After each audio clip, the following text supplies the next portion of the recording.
After my wife's funeral, I never told my son about the beachfront villa in Hawaii. I also never told him about the $420,000 she had quietly tucked away for me in a hidden account. Just 5 weeks later, my own flesh and blood sat at my dining table, looked me dead in the eye, and told me they were selling my house. He said I was losing my mind and needed to be locked away in a cheap nursing home. I did not yell. I did not cry. I just smiled. My bags were already packed. But he was not getting my house. And he was certainly not walking away with the horrific things he had done in the dark. The paper hit the wood with a sharp, echoing smack. It was a thick stack of legal documents bound by a silver clip, completely out of place on the solid oak dining table. I built that table with my own 2 hands 40 years ago. Back then, I was a young structural engineer spending my weekends in the garage, sanding down the rough edges, making sure the joints could hold the weight of a growing family. It was built to last generations. I wish I could say the same about the boy I raised. Bradley stood over me, his tailored suit pulled tight across his shoulders. He is 42 now, a commercial real estate broker who wears a watch that costs more than my first car. Next to him was his wife, Monica. She was leaning against the doorframe of the kitchen, sipping a glass of sparkling water, her perfectly manicured fingers tapping nervously against her fake designer handbag. They had come over unannounced on a Tuesday morning, bringing stale coffee and a rehearsed speech. I knew exactly why they were here even before Bradley opened his mouth. "Dad, we need to have a serious talk," Bradley said. His voice had that fake, practiced sympathy he uses when he is trying to close a bad deal with a desperate client. "You have not been yourself lately.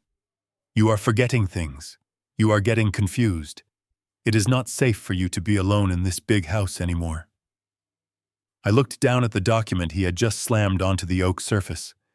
The morning sun was streaming through the bay window, illuminating the bold letters at the top. Power of attorney. Medical proxy. Transfer of deed. Monica chimed in from the doorway, her voice dripping with artificial sweetness that made my stomach turn. "We found a lovely care facility just outside of Tacoma, Richard. It is very secure. They have people who can watch you around the clock. You will make so many new friends there. And Bradley can handle the sale of the house so you do not have to stress over the paperwork. We just want you to be safe." I did not touch the papers. I just sat back in my chair and looked at my son. 5 weeks. That is all it took. Evelyn, my beautiful wife of 46 years, had been in the ground for exactly 35 days. The scent of her vanilla perfume was still lingering in the hallway closet. Her gardening gloves were still sitting on the back porch railing where she left them. And here was our only child standing in the very home we built for him, trying to declare me legally incompetent so he could liquidate my entire life to pay off his own miserable debts. He thought I was a clueless, grieving old man. He thought my silence over the last month was a sign of a failing mind. He had no idea that I had spent my entire career calculating load-bearing walls, finding the invisible weak points in massive skyscrapers before they collapsed. I spent 4 decades analyzing stress fractures, and looking at my son right now, I saw every single one. I noticed how he was sweating slightly through his expensive cologne. I noticed how he kept avoiding my direct gaze, shifting his weight from his left foot to his right. I saw all the cracks. I knew his entire foundation was rotting away from the inside out. "Dad, are you even listening to me?" Bradley asked. His tone was sharpening, shedding a little bit of that fake sympathy as his true impatience leaked through. "The doctor said your cognitive decline is going to speed up. We have to do this now. Just sign the papers and I will take care of everything. I promise you will be comfortable." A deep, heavy silence filled the dining room. I let it stretch out. I let it become incredibly uncomfortable for both of them. I watched Monica stop tapping her bag and nervously adjust her posture. I watched Bradley swallow hard, a bead of sweat forming on his temple. They expected a fight. They expected an old man to cry, to beg, to shout about his independence. That is what people do when they feel terrified and powerless. But I did not feel powerless. In my right breast pocket, resting safely against my chest, was a small brass key. It belonged to a safety deposit box at a bank downtown. Inside that metal box was a deed to a stunning villa in Maui, a place my wonderful Evelyn bought in secret to surprise me for our golden anniversary. Alongside it was a bank statement with enough money to live out the rest of my days in absolute peace. My suitcase was already packed and sitting silently in the trunk of my car in the garage. My flight to Hawaii was leaving in less than 48 hours. I slowly reached out and placed my hand flat on top of the power of attorney document. I felt the smooth, cold paper under my calloused palm. Bradley let out a breath he had been holding, clearly thinking I was about to reach for a pen. He thought he had won.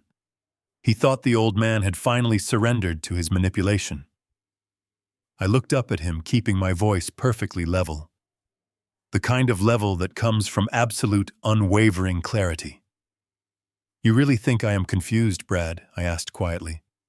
"It is for your own good, Dad," he replied, though his voice cracked just a fraction. "If your own son looked at you 5 weeks after your wife passed away and called you a clueless old man who needed to be locked in a facility, what would you do? Would you scream? Would you throw him out of the house? Let me know in the comments below." Because right in that moment, looking at the greedy, desperate eyes of the boy I once carried on my shoulders, I realized a hard truth. Blood does not make you family. Loyalty does. Respect does. And my son had just declared war on a man who was already 10 steps ahead.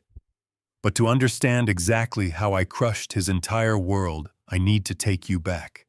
I need to take you back to the day of Evelyn's funeral, to the exact moment I realized my son was turning into a monster. The November rain in Seattle was relentless that day. It felt like the sky was trying to wash away the vibrant colors of the flowers piled over Evelyn's grave. It had been a quiet, respectful service, exactly the way she would have wanted it. I stood there staring at the dark, freshly turned earth. My chest felt hollow, like a massive supporting beam had just been removed from the center of my life. For 46 years, she was my anchor. Now she was gone, taken by an illness that did not care how much we loved her. The cemetery was emptying out. The distant hum of car engines signaled the departure of extended family and old friends. I just wanted a few more minutes alone with her. I needed the silence to process the reality of an empty house. But silence was the one thing my son was not willing to give me. Before the groundskeeper even had a chance to pick up his shovel, I heard the crunch of expensive leather shoes on the wet gravel behind me. It was Bradley. He had barely spoken a word to me during the entire service.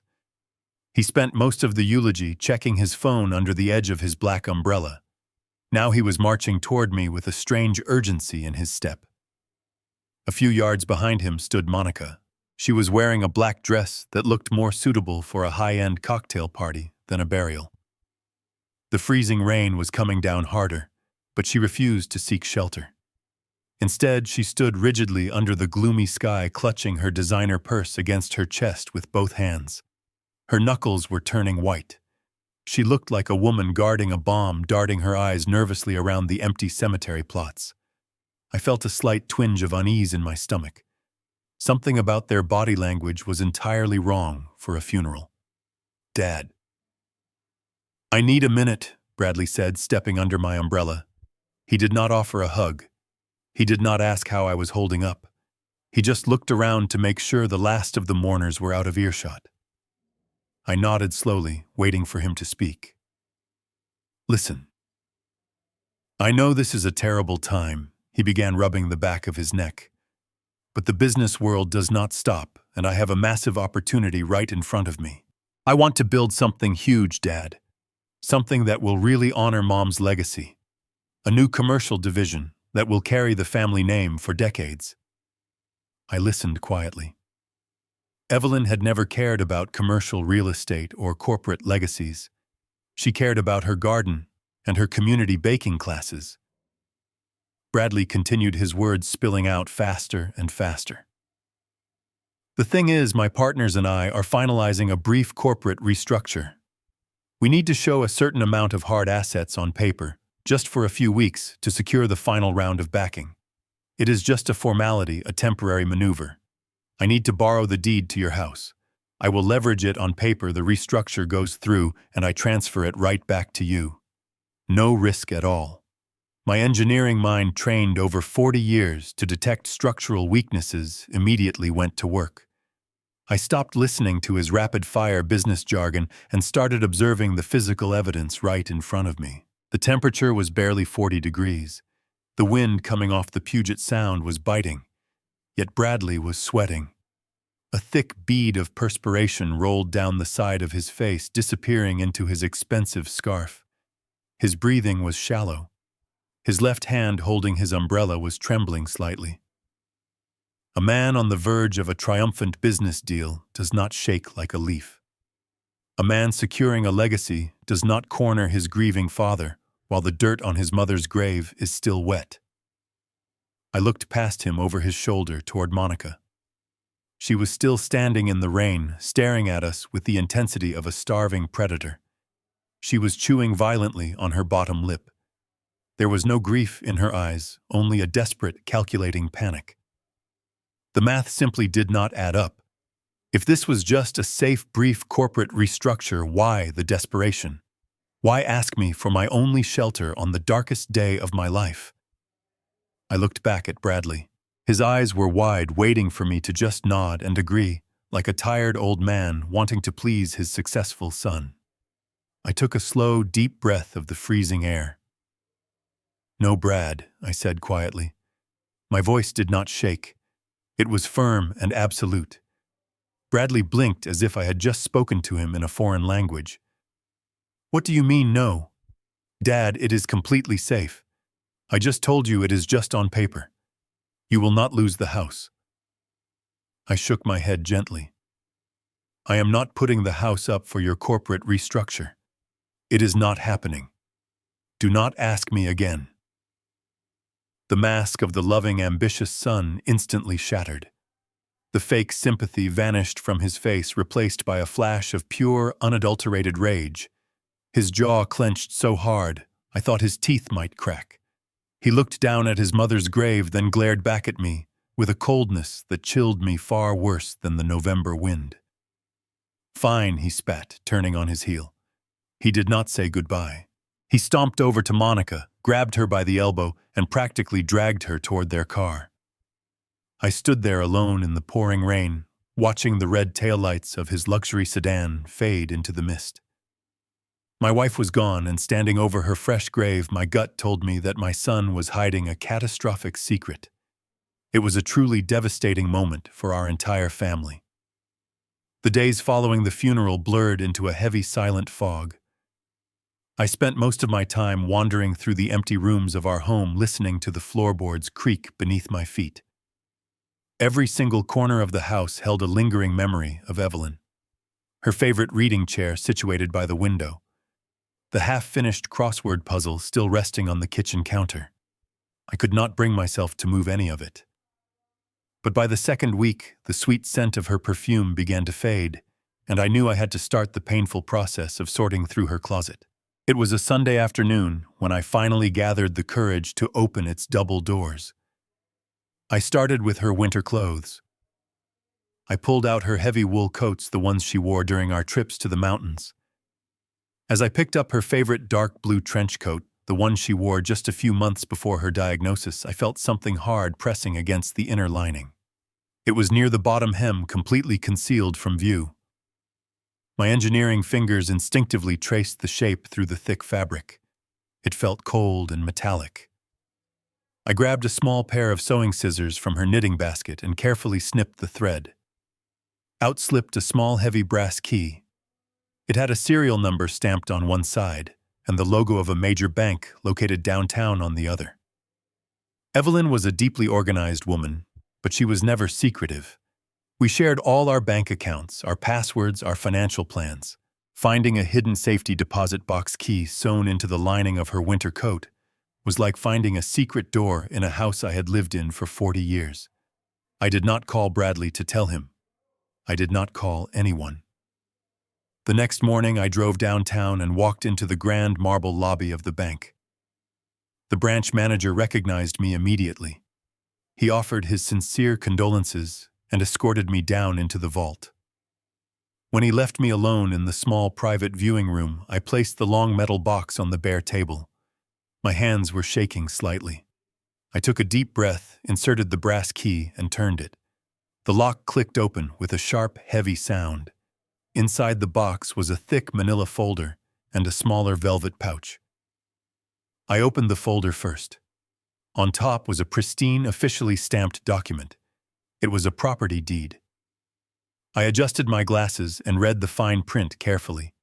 It was a deed for a beautiful beachfront villa located in Maui, Hawaii. The property was fully paid off, and it was in my name. I sat there in the quiet, sterile vault, completely stunned. Attached to the deed was a handwritten note from Evelyn. Her familiar, elegant cursive made my eyes burn with hot tears. She wrote that she knew how much I loved the ocean and how I had spent my entire life building solid foundations for other people. She wanted me to have a place where I could just watch the rolling waves and finally rest. Underneath the letter was a printed bank statement from a private account I never knew existed. The balance was exactly $420,000. For decades, Evelyn had been secretly taking a small portions of my annual engineering bonuses, investing the money quietly, and building a massive retirement fund for us. She had planned the ultimate surprise for our golden anniversary. She wanted us to disappear to an island paradise together. But the terrible cancer came too fast, and she never got the chance to give me the keys. She left me a fortune, a sanctuary, and a testament to her beautiful, unwavering loyalty. I ran my fingers over her handwriting, feeling a profound sense of gratitude mixed with an unbearable sorrow. She had truly taken care of me, even from beyond the grave. But Evelyn was a mother, and mothers always protect their nests. As I reached back into the metal box to take out the velvet pouch, my fingers brushed against a piece of folded paper wedged tightly in the back corner. It was not written on her elegant stationery. It was a harsh, bright red envelope. It looked like a discarded piece of mail. I pulled it out and smoothed the rough creases. It was a final notice letter from an aggressive corporate collection agency. The bold red ink across the top warned of immediate legal action and severe asset seizure. But what made my blood run cold was the name printed right in the center of the window. It was addressed to my son Bradley. Yet the mailing address was my house. The dates on the letter showed it had arrived 3 months ago, right around the time Evelyn's condition worsened, and she was largely confined to her bedroom. Bradley must have used my home address to dodge the debt collectors, knowing I rarely checked the mail before Evelyn brought it inside. She must have intercepted this letter, not read it, and hidden it in this vault to figure out what to do next, only to run out of time entirely. I stared at the bold numbers printed on the collection notice. It was not just a small oversight. It was a massive, life-ruining sum. And suddenly, standing in that cold bank vault, the pieces of the puzzle aggressively snapped into place. Bradley's frantic behavior at the cemetery, the sudden demand for the deed to my house, the pathetic lies about a corporate restructure. He was not trying to honor his mother's legacy. He was drowning, and he was entirely willing to tie a heavy cinder block around my neck and throw me into the deep end just to save himself. I neatly folded the bright red letter, placed it firmly back into the cold metal box, and made a silent, unbreakable promise to my wife. I walked out of that bank vault a fundamentally changed man. The drive back to my empty house felt entirely different than the drive downtown. The overwhelming fog of grief that had paralyzed me for weeks was gone, replaced by the cold, precise clarity of a structural engineer analyzing a compromised foundation. A lesser man might have driven straight to his son's office, slammed that bright red collection notice onto his desk, and demanded an explanation. But I knew better. Confronting a desperate liar only forces them to invent better lies. If Bradley was willing to intercept my mail and use my home as a shield against aggressive debt collectors, I needed to know exactly how deep his betrayal ran. I needed to see the full extent of the rot before I brought the hammer down. So I made a calculated decision. I decided to give them exactly what they wanted. I decided to become the frail, declining old man they needed me to be. The opportunity presented itself the very next weekend. Bradley and Monica came over for a Sunday lunch, claiming they wanted to check on my well-being. As soon as they walked through the front door, I initiated the test. I started small. While Monica was pouring water in the kitchen, I walked in holding my car keys, opened the refrigerator, and deliberately placed them right next to the milk carton. I closed the door and walked away, acting completely oblivious. A few minutes later, I heard the refrigerator door open. I listened from the hallway. There was no gasp of concern. There was no gentle inquiry about my state of mind. Instead, I heard Monica let out a sharp, amused scoff. She called Bradley into the kitchen. I peeked around the corner and watched my son pick up my keys from the shelf. He did not look worried. He looked at his wife, and a slow, creeping smirk spread across his face. It was a look of wicked triumph. Later that afternoon, while we were sitting in the living room, I looked directly at my daughter-in-law and called her by my late wife's name. I asked her if she had watered the roses yet. Monica's eyes widened for a fraction of a second, but she quickly covered her mouth to hide a smile. She patted my hand condescendingly and said that she would get right on it. It was a chilling performance on their part. They were not acting like a family worried about a patriarch losing his faculties. They were acting like lottery winners waiting for the final numbers to be drawn. Their lack of empathy was staggering. But the true depth of their greed revealed itself later that afternoon. I pretended to take a nap in my heavy leather recliner, tilting my head back and letting out a slow, rhythmic snore. Through the narrow slit of my half-closed eyelids, I kept a careful watch. As soon as they thought I was asleep, Monica stood up and pulled out her smartphone. She did not go to the kitchen to clean up the lunch dishes. Instead, she began quietly moving around the living room, snapping photographs of everything of value. I watched her photograph the grandfather clock I had inherited from my own father. I watched her lean in to get a close-up shot of the vintage silver tea set sitting on the credenza. She was moving methodically, capturing the Persian rugs, the original oil paintings, and the solid mahogany bookshelves. She was so engrossed in her task that she did not notice my breathing had stopped its feigned snoring rhythm. I watched her fingers fly across her screen, typing out descriptions. She was cataloging my possessions. Every single item held a specific memory of my beautiful wife. And here was this heartless woman reducing decades of our shared love to mere dollar signs on a digital marketplace. She was already preparing an online estate sale for a man who was still sitting in the very same room. My own daughter-in-law was appraising the remnants of my life while I was merely pretending to sleep. The sheer audacity of her actions made my chest tighten, with a mixture of profound sorrow and intense boiling anger. Bradley walked into the room a few minutes later holding a tape measure. He quietly measured the dimensions of the bay window, likely planning how to stage the house for a quick real estate listing. They were dissecting my life piece by piece right in front of me. Every photograph Monica took, every measurement Bradley made was another nail driven into the coffin of our family. They were operating with a cold, ruthless efficiency that I had never seen from either of them before. I kept my eyes shut, maintaining the illusion of the helpless old man. I let them measure the walls of my home, sizing up their impending profit. I let them photograph my precious treasures without offering a single word of protest. I let them believe they held all the cards. I knew that the only way to catch a snake was to stand perfectly still and let it slither out into the open. I was giving them the rope, and they were eagerly tying the knot themselves. The pain of watching my only child plot my demise was excruciating, but it fortified my resolve. I realized then that my son was truly gone, replaced by a stranger entirely consumed by his own reckless greed. My house was no longer a home. It was a hunting ground, and I was supposed to be the easiest prey they had ever tracked. Have you ever played the fool to catch a snake? Hit the like button if you think I made the right move.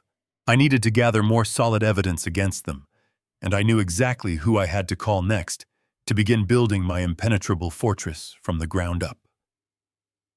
They did not leave after that Sunday lunch. Instead, Bradley and Monica insisted on staying through the weekend, claiming they needed to keep a close eye on my condition. They unpacked their overnight bags with an eager, almost predatory enthusiasm. Having them sleep under my roof felt like inviting a pair of hungry wolves into the barn. I spent the evening nodding along to their condescending instructions, letting them guide me to my armchair and bring me glasses of water I did not ask for. They played the role of devoted children with terrifying ease, but I knew the truth. They were not there to comfort me. They were there to stand guard over their future inheritance. I went to bed early that night, locking my door behind me.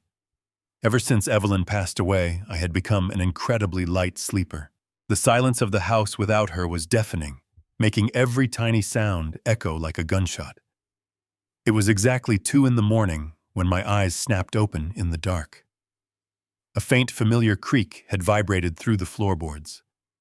After 40 years of living in this house, my structural engineer brain had memorized the acoustic signature of every single inch of the wood. The sound came from the hallway, specifically the loose plank outside the guest bedroom. Someone was moving around. I slowly threw off my heavy quilt, making sure the bed springs did not make a sound. I slipped my feet into my soft slippers and quietly unlocked my bedroom door. The hallway was completely pitch black, but I did not need a light to navigate my own home. I moved silently, pressing my weight against the edges of the floorboards where the wood was firmly supported by the joists below. As I crept closer to the main living area, I noticed a pale, flickering blue light spilling out from beneath the door of my home office.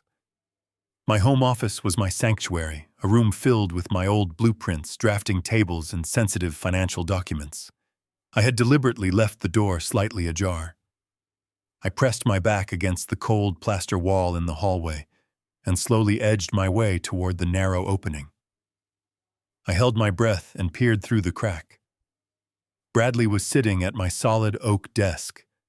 The glow of my computer monitor illuminated his face, highlighting the deep dark bags under his eyes and the desperate sweat glistening on his forehead. He was typing frantically on my keyboard, hitting the keys with a heavy, aggressive rhythm. I watched as a red error message flashed across the screen. Incorrect password. He let out a sharp, frustrated breath and ran his trembling hands through his hair. He tried another combination. Evelyn's maiden name. My birthday. Our anniversary. Every time the screen flashed red, denying him access to my banking portals and investment portfolios, he was locked out of my digital life, and the frustration was clearly tearing him apart. I stood perfectly still in the shadows, observing the pathetic desperation of a man who thought he could outsmart me. He leaned back in my leather chair, staring at the screen with absolute hatred. Just as he raised his hands to try one more password combination, his cell phone vibrated violently against the wooden desk.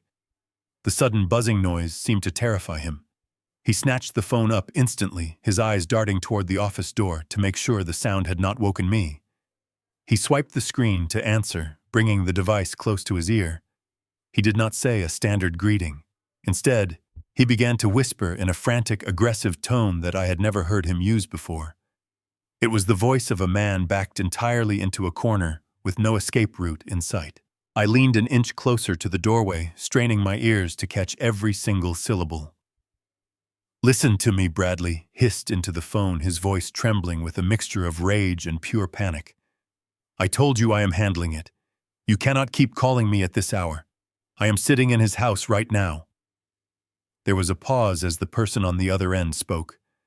I could not hear the caller, but whatever they said caused Bradley to grip the edge of my desk so hard, his knuckles turned completely white. No, you listen. Bradley fired back, his whisper growing more frantic. I just need a few more weeks. I will get the old man to sign the house over. The equity will cover everything I owe you, and then some. Just give me until the end of the month. Another pause. The silence in the room felt suffocating. Then Bradley said something that made the blood freeze entirely in my veins. Please, he begged, his aggressive tone suddenly collapsing into pathetic, whining desperation.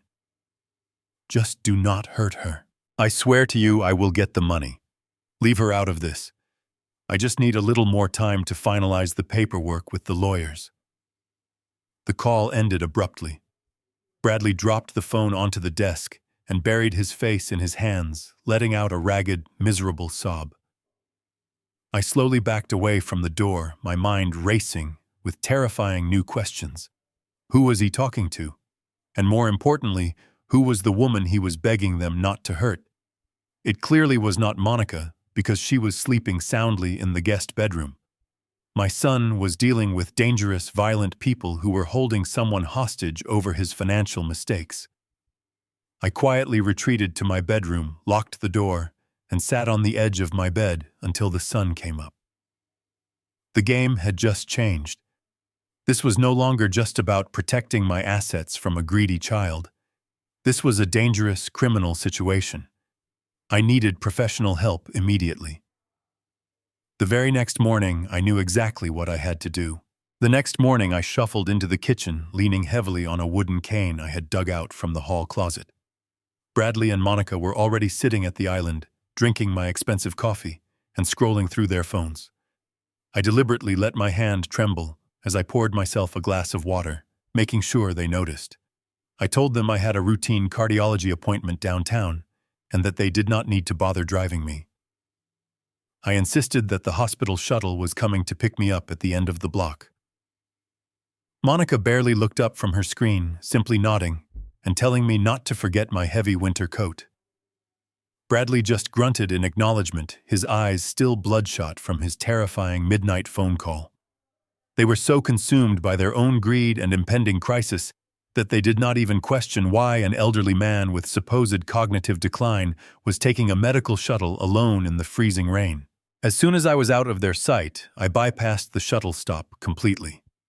I walked 2 blocks down to the main transit center and boarded a city bus heading straight for the financial district.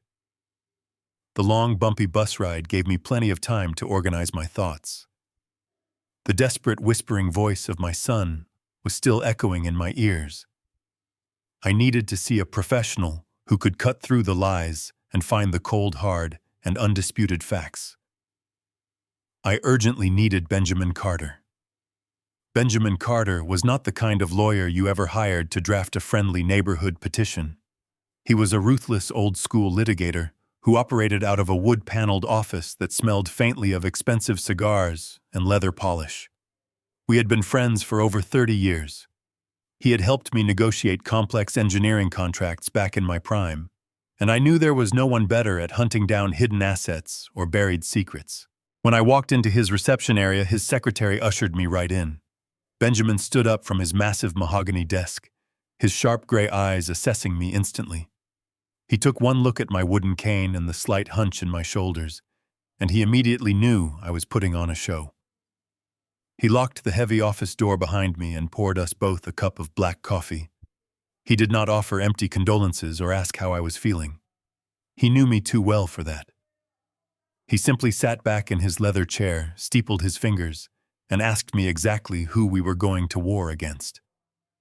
I dropped the cane onto the thick carpet. I sat up perfectly straight, letting the facade of the frail old man vanish entirely. I reached into my jacket pocket and pulled out the bright red collection notice I had found in Evelyn's safety deposit box. I slid it across the polished desk. Benjamin picked it up, adjusting his reading glasses. As he examined the document, I told him everything. I told him about the demand for the house deed at the cemetery. I told him about the fake corporate restructure. I told him about Monica photographing my antique furniture for a secret online estate sale while I pretended to sleep. Finally, I told him about the terrifying midnight phone call I had overheard just hours ago and the mysterious woman Bradley was begging the violent debt collectors not to hurt. Benjamin listened in absolute silence. His expression remained completely neutral, but I could see the gears turning in his sharp legal mind. When I finished, he tossed the red envelope back onto the desk and let out a long, heavy sigh. He told me that corporate collection agencies do not usually generate that kind of midnight panic, which meant Bradley was dealing with something far worse than standard credit card debt. Benjamin immediately picked up his secure phone and made a call to a private investigator he kept on an exclusive retainer. He ordered a comprehensive deep-dive background check on my son, requesting access to hidden bank records, property liens, and any pending civil litigation. We sat in his office for 3 agonizing hours drinking black coffee and waiting for the truth to surface. When the secure fax machine in the corner of the room finally began to hum, Benjamin pulled the pages out one by one. His eyes scanned the dense financial data, and his face grew darker with every passing second. He walked over to me and placed the thick stack of papers in my hands. The reality was far more horrific than a simple bad investment. Bradley was not just broke, he was a white-collar criminal. According to the investigator's report, my son had systematically embezzled $350,000 from his own real estate clients. He had been secretly draining their escrow accounts for the past 8 months. He did not use the money to build a business or buy a house. He had gambled every single penny of it away on highly volatile cryptocurrency markets, convinced he was a financial genius who could easily double the money before his clients ever noticed it was missing. But the market crashed, wiping out the stolen funds completely. The embezzlement was only the first layer of the nightmare. To cover up the stolen escrow funds and keep his unsuspecting clients from going directly to the police, Bradley had sought out unregulated private lenders. He had borrowed massive sums of money from extremely dangerous loan sharks operating out of a neighboring city. These were ruthless men who did not file civil lawsuits or send polite final notices in the mail. They broke legs, burned down businesses, and destroyed entire lives. My son had carelessly tied our family to a violent criminal syndicate. I realized then that my house was the only thing keeping him alive, and he was willing to sacrifice my safety to survive. I sat there, in the heavy silence of the office, letting the horrifying reality of my son's actions wash over me. I thought the embezzlement and the loan sharks were the absolute bottom of the barrel. I thought there could not possibly be anything else to uncover. But Benjamin was not finished.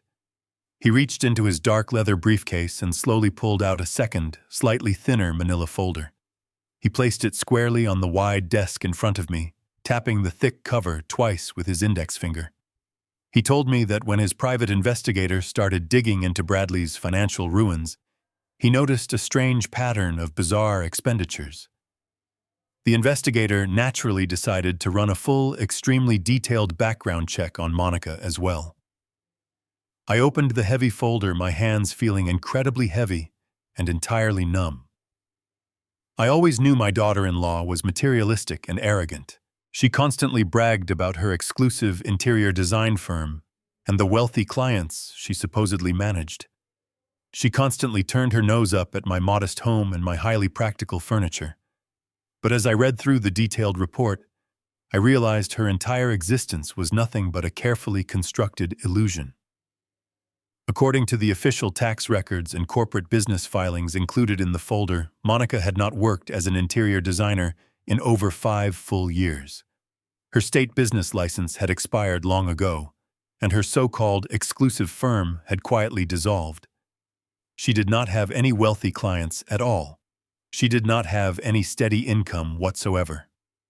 For years, she had been leaving her house every morning dressed in designer clothes, pretending to go to job sites and client meetings. Instead, she was spending her days lounging at an elite, terribly expensive country club, surrounded by wives of actual millionaires. She was absolutely desperate to endlessly maintain her entirely fabricated status among the local high society. But keeping up those appearances requires a massive, steady amount of cash, something her husband no longer possessed. so Monica simply found a highly deceptive way to fake it. The skilled investigator had successfully uncovered a digital trail of hidden receipts and secret online accounts closely linked to a private post office box registered strictly in Monica's name. She was not buying any authentic luxury goods. She was purchasing high-quality counterfeit designer handbags, stylish shoes, and expensive-looking jewelry from underground overseas manufacturers. She would order these fake items, wait weeks for them to arrive at her hidden mailbox, and then parade them around the country club as if she had just returned from a lavish shopping spree in Paris or Milan. The thorough investigator even included several colored photographs of Monica at a recent highly publicized charity luncheon, proudly displaying a bright red bag that the report confirmed was a complete cheap forgery. She was enthusiastically living a pathetic, entirely hollow lie, completely consumed by massive vanity and the desperate, sad need to impress women who did not actually care about her existence. The sheer, unbelievable scale of their combined daily deception was truly staggering. I leaned back in my chair, staring at the ceiling, as the puzzle pieces finally formed a complete, horrifying picture. Bradley and Monica were truly a perfect match made in hell. They were both actively building a massive, fragile house of cards, constantly fueled by unchecked greed, endless ego, and a complete terrifying detachment from reality. Bradley was stealing from innocent people to fund a lifestyle he could not afford, and Monica was parading around with fake luxury goods to maintain a social standing she never truly earned. They were both drowning in a dark sea of their own endless lies, and the cold water was rising fast. The loan sharks were closing in on Bradley, threatening violence, while Monica was oblivious, or perhaps willfully ignorant, continuing to play the role of the wealthy socialite. But the single most sickening realization of all was their ultimate, incredibly selfish exit strategy. When the walls began to close in, when the money completely dried up, and the violent consequences of their actions arrived at their doorstep, they did not decide to confess and face the music. They did not suddenly decide to sell off their own luxury cars or immediately cancel their ridiculous country club memberships. Instead, they selfishly looked at me. They looked at an old, grieving widower who had spent 40 hard years working tirelessly to build a safe, perfectly secure life. They decided that my home, my sanctuary, and my life savings were the perfect sacrificial offerings to save their fake empire. They were entirely willing to declare me mentally incompetent, throw me into a miserable facility, and liquidate everything I had ever loved just so Bradley could pay off his criminal debts and Monica could keep her counterfeit handbags. A cold, incredibly hard knot quickly formed in the exact center of my chest. It was no longer just simple anger. It was a deep, unyielding, and powerful resolve. They had severely underestimated the man they were trying to destroy. I slowly looked directly across the dark wood desk at Benjamin. His eyes were locked on mine, waiting for my instruction. I told him to draft the LLC paperwork immediately. I told him we were going to use Evelyn's secret fund to execute a financial maneuver so aggressive and precise that it would leave them with absolutely nothing. Benjamin nodded slowly, a predatory smile forming on his lips. He knew exactly what I was planning. But before we could finally spring the ultimate legal trap on them, I needed completely undeniable proof of their malicious intent. I needed to capture their absolute cruelty clearly on tape in their own terrible words hidden inside my own home. I calmly stood up carefully, left the heavy files resting on the desk, and confidently walked out of the office. The frail old man was dead. The structural engineer was going to work. I did not take the bus home. Instead, I walked 3 blocks over to a specialized electronics store I used to frequent when I needed precision tools for my engineering firm. I needed surveillance equipment, and I needed the absolute best. I purchased 4 high-definition micro cameras, each no larger than a small button. They were equipped with motion sensors, night vision capabilities, and highly sensitive audio receivers. The young clerk behind the counter tried to explain the wireless synchronization process, assuming an old man would not understand the technology. I just smiled politely, paid in cash, and left. I knew exactly how to wire a closed-circuit network. By the time I took a taxi back to my house, it was early afternoon. The driveway was entirely empty. Bradley was supposedly at his office, likely fielding more threatening phone calls, and Monica was out maintaining her fake socialite status. I had the entire house to myself, but my window of opportunity was dangerously narrow. I immediately went to the garage and retrieved my lightweight aluminum stepladder. My joints ached in protest as I carried it inside, a stark reminder of my age, but the adrenaline pumping through my veins masked the physical pain. I started in the kitchen. This was the central hub of the house, the place where hushed conversations usually took place over morning coffee or late-night glasses of wine. I climbed the ladder and carefully removed the screws from the corner ventilation grate near the ceiling. I nestled the first micro camera deeply inside the ductwork, angling the tiny lens perfectly, so it had a completely unobstructed view of the kitchen island and the dining table. I tested the wireless feed on my smartphone. The picture was incredibly crisp, and the audio picked up the faint hum of the refrigerator. I securely fastened the grate back into place. To the naked eye, there was nothing out of the ordinary. The first trap was successfully set. Next, I moved the ladder into the main living room. This was where Monica had brazenly cataloged my antique furniture, and I knew it was their primary staging ground for plotting their hostile takeover. I needed a vantage point that captured the entire room, especially the leather sofas where they usually sat. I chose the tall, solid mahogany bookshelf nestled in the corner. It was filled with thick, leather-bound engineering encyclopedias that Evelyn had bought me decades ago. I pulled out a heavy volume on structural dynamics, hollowed out a small section of the cardboard slipcase with a pocket knife, and inserted the second camera. It blended in flawlessly among the dark spines of the dusty books. I synced the device to my secure network. The feed immediately showed the entire living area. I was just brushing the small cardboard shavings off the shelf when my heart suddenly slammed against my ribcage. The distinct heavy crunch of tires rolling onto the gravel driveway echoed through the quiet house. I froze. I glanced frantically at the grandfather clock. It was barely 2 in the afternoon. Monica was not supposed to be home for another 3 hours. I heard the electronic chirp of her luxury car locking, followed by the sharp click of her designer heels marching up the front walkway. Panic, cold and sharp, flooded my system. I was standing on the third rung of a stepladder, holding a pocket knife surrounded by wood shavings. If she walked through the front door right now, my entire operation would instantly collapse. The element of surprise would be destroyed, and they would realize I knew everything. I had less than 10 seconds before she turned the key in the lock. I practically leaped off the ladder, ignoring the sharp jolt of pain shooting up my bad knee. I folded the ladder with a violent snap, dragged it across the hardwood floor, and shoved it deep into the hallway closet.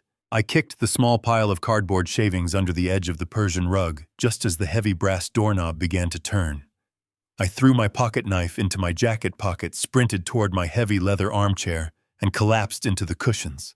I grabbed the knitted throw blanket draped over the backrest, pulled it up to my chin, and shut my eyes. My chest was heaving. My breathing was entirely too fast. I forced myself to take a slow, deep breath, artificially slowing my heart rate, just as the front door swung open. Monica stepped inside, dropping her keys into the ceramic bowl by the entryway.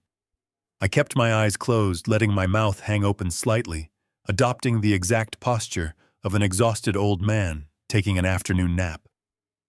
I heard her footsteps pause at the edge of the living room. She was standing perfectly still. The silence stretched out, thick and suffocating. I knew she was looking directly at me. I could feel her cold, calculating gaze scanning the room. Did I leave a tool out? Did I forget to close the closet door all the way? I let out a soft, rhythmic snore, praying my performance was convincing enough. Finally, she let out a loud, dramatic sigh of pure annoyance. I heard her mutter something under her breath about the house smelling like old medicine. Her heels clicked rapidly across the floorboards as she walked past me and headed straight into the kitchen. I did not move a single muscle until I heard the refrigerator door open and close. Slowly, I opened my eyes and looked up at the mahogany bookshelf. The tiny invisible lens was staring right back at me. I had survived the close call. The hidden eyes were now wide open, silently watching and waiting. My house was fully rigged. All I had to do now was wait for the rats to take the bait. The rest of the afternoon dragged on with an agonizing slowness. I stayed in my leather armchair, maintaining the illusion of a fragile old man waking up from a long, confusing nap. When Bradley finally returned from his busy downtown office just shortly after 6 o'clock, the tension in the house immediately thickened. He walked through the heavy front door, looking exactly like a terrified man marching directly toward his own execution. His face was pale, his tie was loosened, and he immediately headed straight for the liquor cabinet, without saying a single word to either of us. We ate a silent, deeply uncomfortable dinner at the oak table. I purposely spilled a little soup on my shirt and let my hands shake as I held my spoon. Monica rolled her eyes in pure disgust, but Bradley did not even notice. He was staring blankly at the wall, completely consumed by the ticking clock of his criminal debts. By 8 o'clock, I announced that I was tired and slowly shuffled down the hallway to my bedroom. I closed the door, locked it securely, and turned off the overhead light. I sat on the edge of my bed, opened my laptop, and connected my headphones. The wireless network instantly synced. The dark screen flickered to life, splitting into two crystal-clear video feeds. One showed the dark, empty kitchen. The other showed the living room illuminated by a single brass floor lamp. Bradley and Monica were sitting on the leather sofa exactly where I knew they would be. I adjusted the volume on my headphones. The audio receivers on the micro cameras were incredibly powerful. I could hear the faint clinking of ice cubes against glass as Bradley poured himself another generous measure of bourbon. I could hear the rhythmic tapping of Monica scrolling endlessly on her smartphone. For a long time, neither of them spoke. The silence was heavy with unspoken dread. Finally, Bradley leaned forward, resting his elbows on his knees, and let out a ragged, miserable sigh. He took a large gulp of his drink and rubbed his face. He told Monica that they were running out of time. He told her the men he owed money to had called his office 3 times that afternoon, threatening to visit their home if the debt was not settled by the end of the week. His voice was shaking with genuine terror. He begged her to understand the severity of the situation. He admitted that the fake corporate restructure story was not working fast enough on me, and that they needed to escalate the plan to declare me incompetent. I sat in the darkness of my bedroom, listening to my only son plot my forced institutionalization with the cold calculation of a cornered animal. But it was Monica who truly shattered whatever tiny lingering piece of hope I had left for their redemption. She did not look up from her glowing phone screen. She just let out an annoyed, impatient breath and shifted her weight on the expensive leather cushions. She told Bradley to stop panicking and acting like a coward. Her voice was chillingly calm, completely devoid of any human empathy. Then she looked directly at him and delivered a sentence that felt like a physical knife twisting deep into my chest. "The old man is completely useless anyway," she said, her voice echoing perfectly through my headphones. "Honestly, Evelyn dying when she did was a total blessing.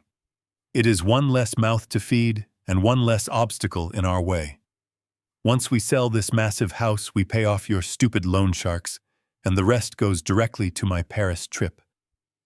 I deserve a vacation after dealing with this miserable family." I stopped breathing. The air in my bedroom suddenly felt freezing cold. I stared at the bright computer screen, watching this vile woman casually dismiss the tragic death of my beautiful, loving wife as a convenient financial blessing. I waited for Bradley to defend his mother.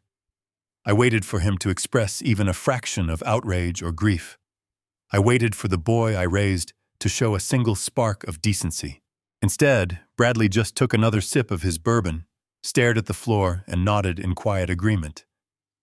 "You are right," he mumbled, his voice thick with alcohol and pure selfishness. He is just dead weight at this point. The sooner we get him out of here, the better. We will call the lawyer tomorrow morning and push the medical proxy through immediately. We will tell the doctor he left the stove on, or something similar to prove he is dangerous. We just need the signature.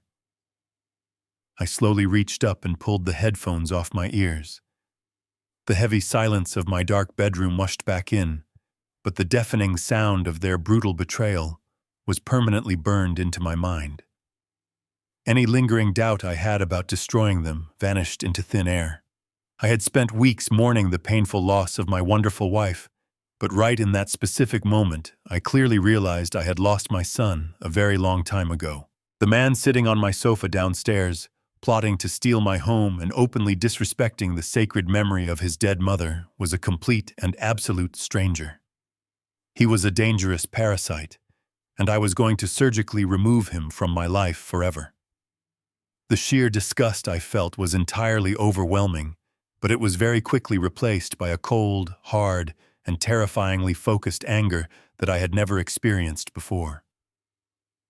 I gently closed the laptop screen, securing the recorded footage safely on my secure digital hard drive. I finally had all the legal evidence I needed. The trap was fully loaded and perfectly set. Listening to your own flesh and blood call your dead wife a blessing breaks something inside you. Subscribe if you want to see exactly how I broke them back. The morning sun crept through the blinds of my bedroom, but it brought absolutely no warmth. I had not slept a single minute. I sat in my armchair staring at the blank wall, replaying that sickening audio recording over and over in my head. When I emerged from my room, Bradley and Monica were already in the kitchen, dressed for their respective days of deceit. Bradley wore his sharpest suit, preparing to meet with lawyers to finalize his plot to declare me legally incompetent. Monica was adjusting her counterfeit jewelry in the hallway mirror. They offered me their usual fake morning greetings. I poured my coffee with a trembling hand, smiled weakly, and told them to have a wonderful day. I watched from the window as their cars pulled out of the driveway. The house was finally empty, but it no longer felt like my home. It felt like a contaminated crime scene. I was rinsing my coffee mug in the sink when my cell phone vibrated violently against the granite countertop. I looked at the caller ID. It was Benjamin. Usually my lawyer waited until the afternoon to call with updates. A morning call meant something had broken wide open. I answered the phone on the second ring. Benjamin did not bother with a standard greeting. His voice, usually smooth and detached, like a seasoned litigator, sounded incredibly tight and deeply disturbed. He told me to sit down immediately. I pulled out a stool at the kitchen island, feeling a sudden pressure building in my chest. Benjamin explained that his private investigator had spent the entire night tracing the exact financial origins of Bradley's massive debt. They were trying to figure out how a licensed real estate broker got entangled with violent underground loan sharks. The investigator hacked through layers of deleted digital files and uncovered a secondary loan document, an early precursor to the $350,000 embezzlement nightmare. It was a high-interest bridge loan secured through a predatory online lending company, known for ignoring financial regulations. The principal amount was exactly $50,000. I listened quietly, trying to process the numbers. I assumed Bradley had simply taken out another reckless loan in his own name. But Benjamin paused, taking a long, heavy breath before delivering the fatal blow. He told me the loan was not in Bradley's name at all. The application was processed and approved using a pristine 800-point credit score. It was Evelyn's credit score. The blood in my veins instantly turned to ice. My wife was the most meticulously organized woman on the planet. She kept every single receipt and never missed a payment in her entire life. She absolutely despised debt.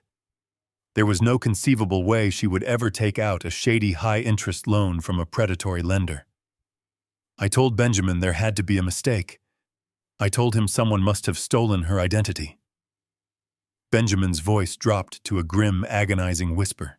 He told me to look at the date of the loan origination, which he was emailing to me right at that moment. I opened my laptop with shaking hands and pulled up the encrypted file Benjamin had sent. The scanned document filled the screen. I scrolled past the dense legal jargon and focused strictly on the date stamped at the top of the page. It was exactly 3 months before Evelyn passed away.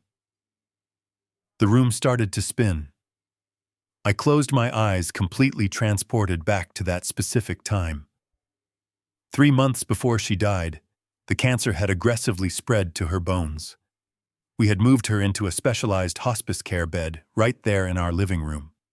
She was in agonizing pain, heavily medicated on a continuous morphine drip just to make it through the night. She was slipping in and out of consciousness, barely able to recognize me on her worst days. She could not hold a glass of water without dropping it.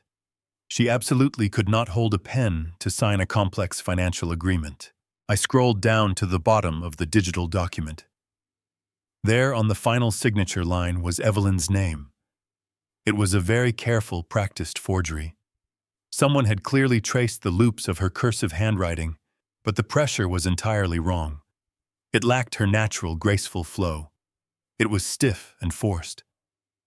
Benjamin spoke softly through the phone speaker, confirming the horrifying truth I was staring at. Bradley had used his own mother's deteriorating condition as a financial shield. He had stolen her social security number, intercepted the necessary verification documents, and forged her signature on a legally binding contract. While I was in the kitchen brewing her tea or pacing the hallway crying over her fading life, my son was sitting right next to her hospice bed, robbing her blind. He had stolen $50,000 from his dying mother to cover his pathetic cryptocurrency losses, firmly believing she would take the secret to her grave. I stared at the forged signature until the letters blurred into a meaningless black line. I felt physically sick. The sheer evil required to look at your mother taking her final breaths and see nothing but an opportunity for financial fraud was beyond my comprehension. I spent 40 years loving a boy who did not exist. The creature walking around in his expensive suits was a heartless, empty shell. Benjamin asked if I was still on the line. I cleared my throat, forcing the bile back down. I told him I was here. He asked how I wanted to proceed, noting that this forgery elevated the situation from civil theft to a major federal crime. I did not hesitate for a single second. I told him to accelerate the timeline. We were no longer just going to bankrupt them. We were going to destroy their fake empire. The final shred of paternal mercy I held onto evaporated, replaced by a cold hunger for absolute justice. The final shred of paternal mercy I held onto evaporated, replaced by a cold hunger for absolute justice.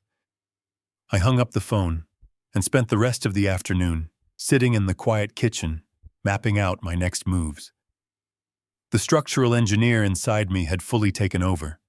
I was no longer a grieving husband or a betrayed father. I was a professional calculating the demolition sequence of an unstable structure. I needed to ensure that when the building collapsed, the debris fell squarely on Bradley and Monica, leaving me untouched. The hours ticked by slowly. The sky outside began to turn purple as the clouds rolled in. Just before 5:00, the distinct sound of Bradley returning home early echoed down the quiet suburban street. His luxury sedan pulled into the driveway way too fast, the expensive tires loudly scraping against the concrete curb. I stayed completely out of sight, carefully watching from the curtains of the front living room window.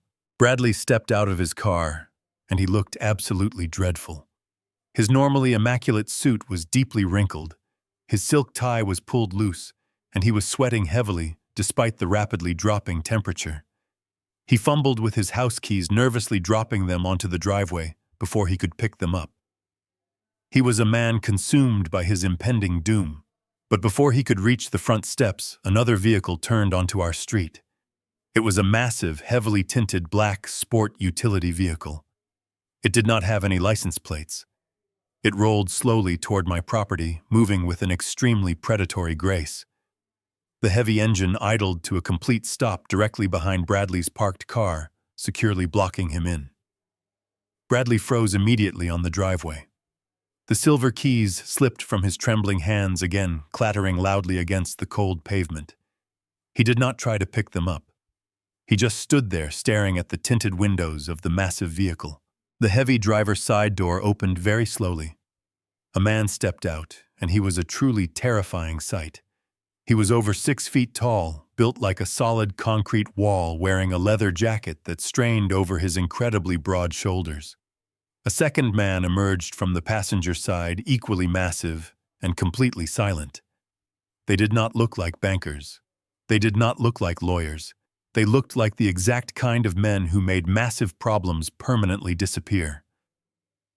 These were the debt collectors Benjamin had warned me about. The violent syndicate had grown tired of leaving voicemails and had finally decided to make a personal house call.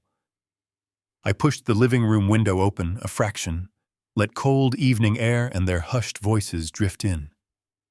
Bradley took a step forward, raising hands in a gesture of surrender. He tried to put on that fake, confident smile, but his face was twitching.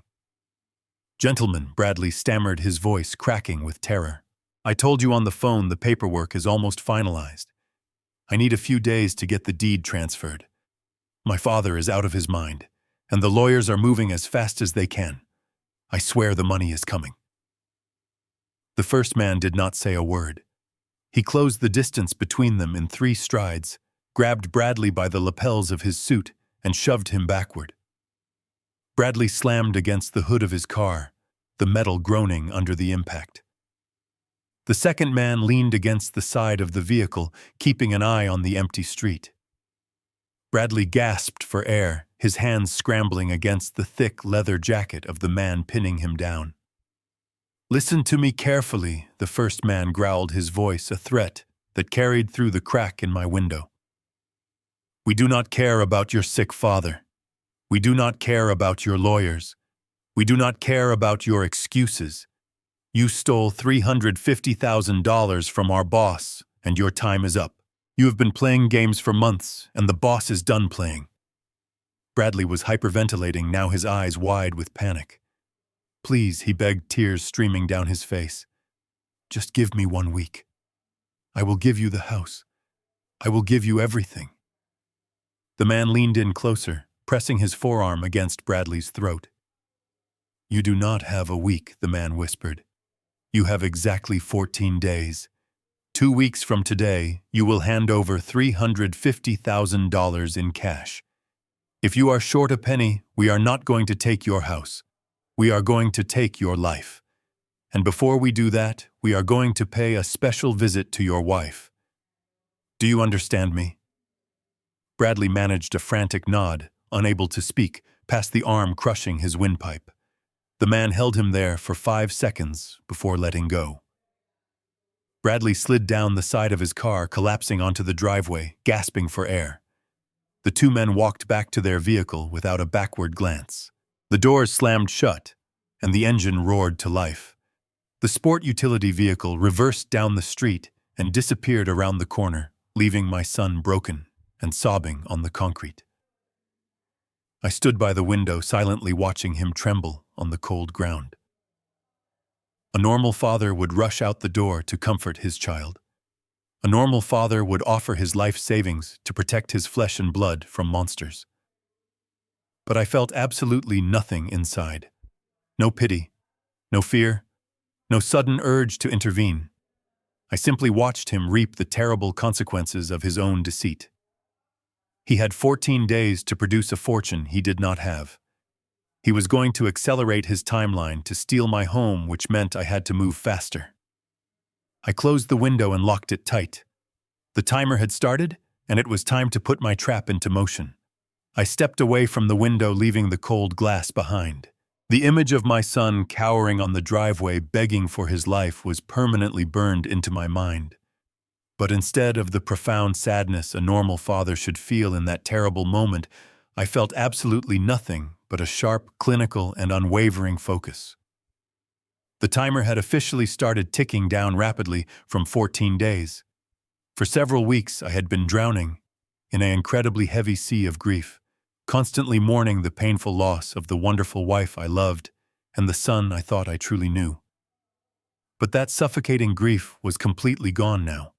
It had been entirely burned away by the sheer, undeniable magnitude of their disgusting betrayal. I quietly walked away from the living room, headed down the hallway, and walked straight into my home office. I turned on the small brass desk lamp, casting a warm glow over my drafting table, and sat down heavily in my leather chair. The frail, confused old man they thought they were manipulating was officially dead. The master structural engineer had fully returned, and I had a massive, highly complex demolition project to plan out tonight. When you spend 4 long decades carefully designing towering skyscrapers and massive suspension bridges, you quickly learn that taking a giant structure down is just as complex and dangerous as putting one up. You absolutely cannot simply hit a building with a careless wrecking ball and hope for the best outcome. You have to meticulously identify the absolute weakest load-bearing columns, place your explosive charges with flawless surgical precision, and bring the entire massive thing down in a perfectly controlled, localized collapse. I pulled a fresh pad of yellow legal paper from my top drawer and grabbed my favorite black fountain pen. I took a deep breath and began to carefully map out the structural architecture of my own son's impending ruin. Bradley and Monica were currently standing on a highly unstable foundation, built entirely of pathetic lies, stolen escrow money, and counterfeit luxury accessories. Their most critical weak point was obviously the $350,000 debt owed to violent men who did not care about the law. Their second glaring weak point was the unforgivable forged signature on Evelyn's high-interest bridge loan, a major federal crime that carried a mandatory lengthy prison sentence. Their third and perhaps most fatal weak point was their massive blinding ego. It was their unwavering, arrogant belief that I was far too old, too tired, and too stupid to see what they were actively doing to me. If I simply confronted them tomorrow morning and angrily kicked them out of my house, they would just run away. They would immediately flee the state, desperately avoid the loan sharks, and likely find another vulnerable, unsuspecting victim to scam out of their life savings. I could not possibly allow that to happen. I had a moral obligation to ensure they were permanently and legally neutralized. I did not just want to evict them into the street. I wanted to financially trap them so completely and so ruthlessly that they could never hurt another human being again for as long as they lived. I needed to become the absolute master of their ultimate fate. The strategic plan began to take shape on the yellow paper written carefully in my neat, precise architectural block lettering. Step 1 was securing the necessary capital to spring the trap. First thing tomorrow morning, I would officially authorize Benjamin to fully access the $420,000 Evelyn had secretly saved for our golden retirement. It was a beautiful poetic justice that her hard-earned, fiercely protected money would be the exact financial instrument used to severely avenge her desecrated memory. Step 2 was creating an invisible ghost entity. Benjamin would expertly establish a completely anonymous, limited liability company, thoroughly shielding my true identity behind impenetrable walls of strict corporate privacy laws. Step 3 was the fatal, crushing blow. The newly formed anonymous company would quietly approach the violent criminal syndicate and offer to buy Bradley's massive debt outright. Criminals of that specific violent nature are always desperately looking for clean, untraceable cash. If we offered to pay off the terrible debt at a slight financial premium, they would gladly walk away and legally transfer the binding promissory notes directly to us. By executing this specific maneuver, I would legally and completely become my son's sole undisputed corporate creditor. I would simultaneously hold the absolute power to destroy him financially, while also safely holding the criminal forgery evidence to destroy him legally.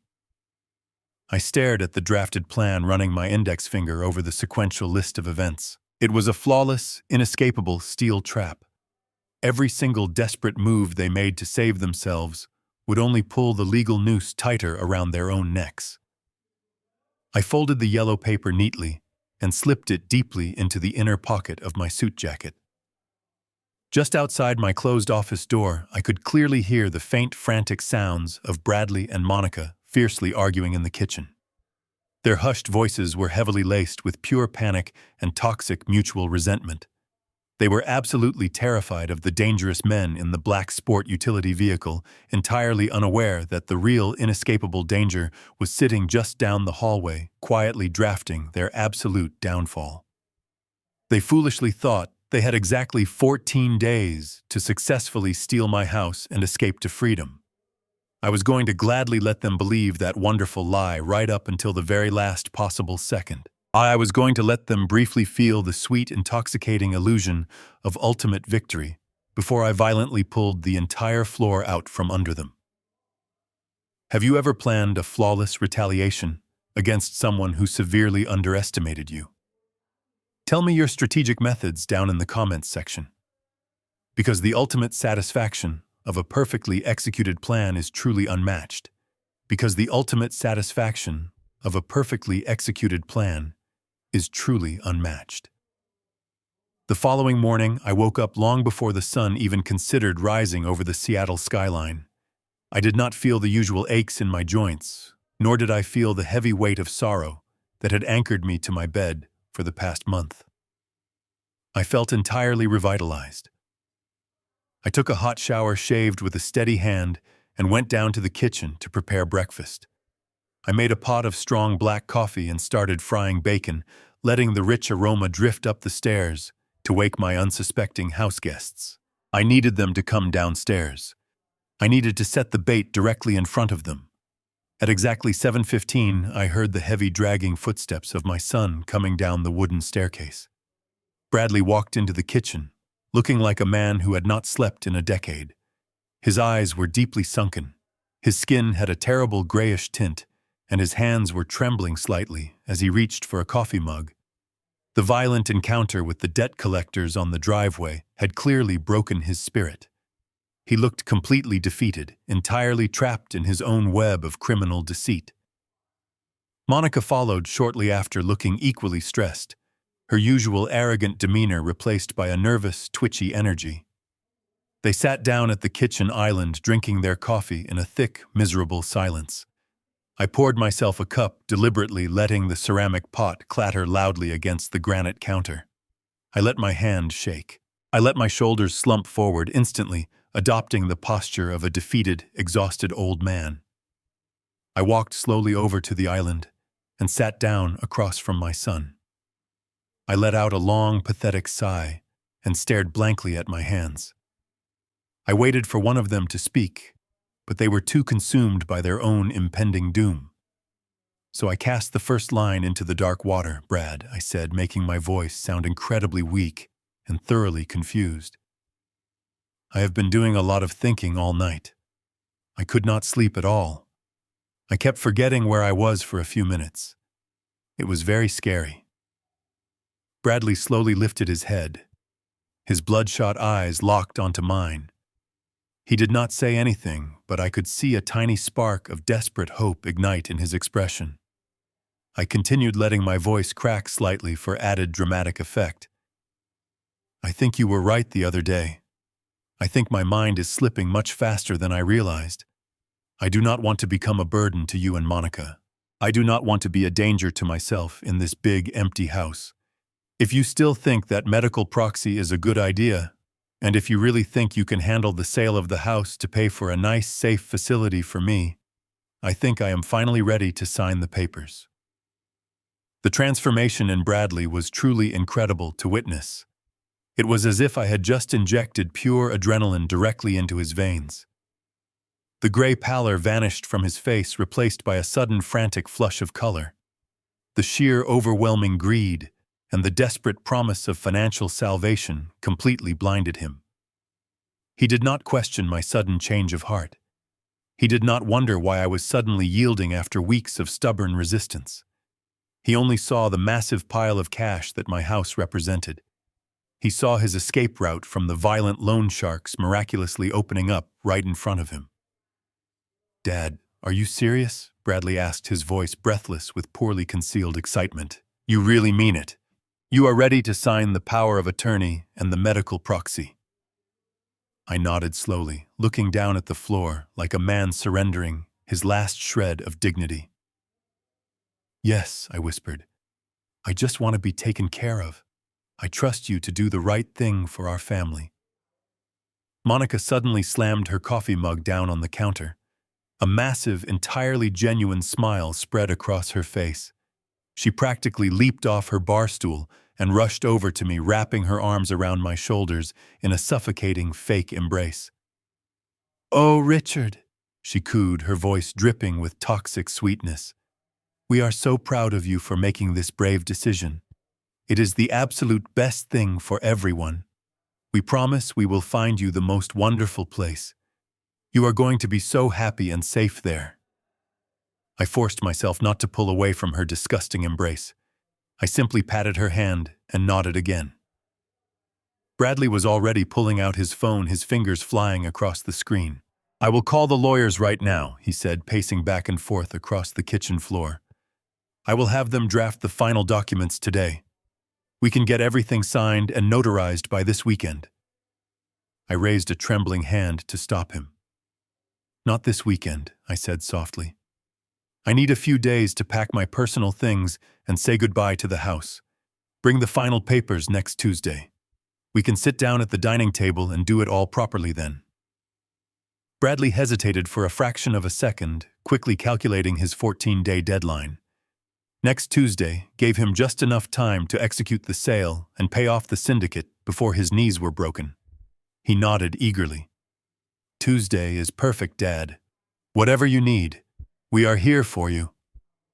I watched them celebrate their perceived victory, completely oblivious that they had just stepped directly into a massive steel trap. They thought they had finally broken me down. They firmly believed they were about to walk away with my entire life savings. They were happily walking directly to their own execution, entirely convinced they were marching toward a glorious grand coronation. As soon as their cars disappeared down the street, I immediately went into action. I cleared my breakfast dishes, locked the front door, and called Benjamin to tell him I was on my way. I ordered a private car service to take me directly to his office.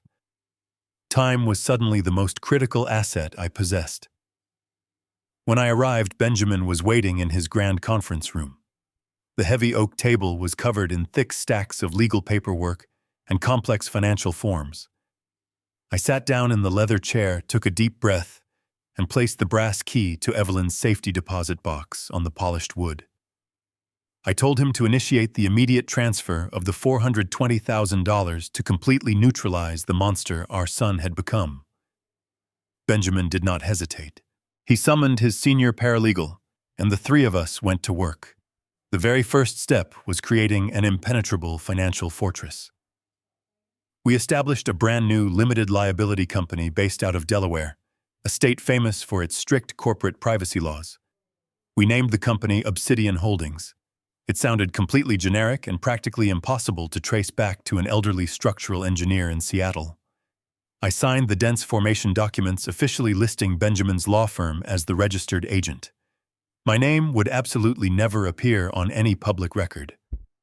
As far as the outside world was concerned, the company was just another faceless corporate entity holding massive amounts of liquid capital. Once the company was legally formed, Benjamin initiated the wire transfer from the downtown bank.